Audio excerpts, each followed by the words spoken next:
আসসালামু আলাইকুম রহমতুল্লাহি ওয়া বারাকাতুহু।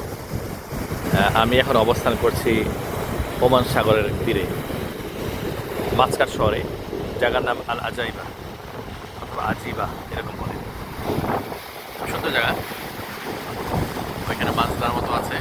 এখানে সবাই বসে, রান্না বান্না করে, খাওয়া দাওয়া করে, ঘুড়িও ওড়ে, পাখি ওড়ে, বক আছে। আবার এই পাখি সুন্দর, খুবই সুন্দর। পানির ঢেউ, পানির ঢেউ আছে। হ্যাঁ, এখানে পানিতে দেখা যায় এখানে ভদ্রলোক দাঁড়ায় আছেন। আবার ইনি কি যেন খুঁজতেছেন পাথরের নিচে। হ্যাঁ, আমার সব খুব সুন্দর, পরিষ্কার পরিচ্ছন্ন জায়গা। হ্যাঁ, দেখতে ভালো লাগে। আলহামদুলিল্লাহ। আল আজাইবা মাছকাট শহরে, খুব কাছেই। সুন্দর জায়গা মাশাআল্লাহ।